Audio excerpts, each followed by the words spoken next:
ছাত্ৰ ছাত্ৰীসকল আজি আলোচনা কৰিম জাতীয় বিদ্যালয়ৰ বছৰেকীয়া পৰীক্ষা 2025-26 ক্লাছ 2ৰ পৰিৱেশৰ প্ৰশ্নসমূহ আলোচনা কৰিম।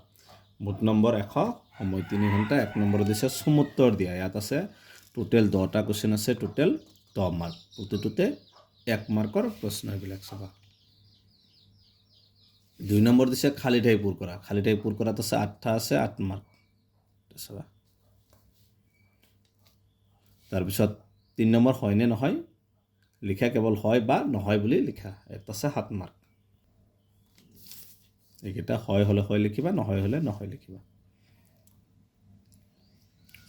4 নম্বৰ ক অংশৰ লগত খ অংশ সমান চিন দি মিলাই লিখা। ইয়াত আছে 8 মাৰ্ক আছে। 5 নম্বৰ উত্তৰ লিখা যিকোনো 8টা, ইয়াত আছে 16 মাৰ্ক, 2 মাৰ্ক এইবিলাক।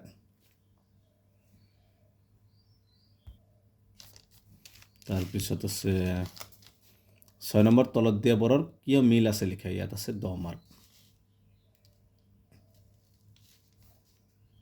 7 নম্বৰ তলত দিয়া বৰৰ পৰা অমিলটো বাছি উলিয়াই লিখা আৰু অমিল হোৱাৰ কাৰণ উল্লেখ কৰিব লাগে, যিকোনো 4টা। ইয়াত আছে 12 মাৰ্ক।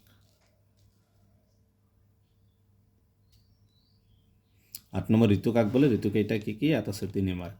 আমি খবৰ পঠিয়াব পৰা 3টা উপায় লিখা, ইয়াতো 3 মাৰ্ক আছে।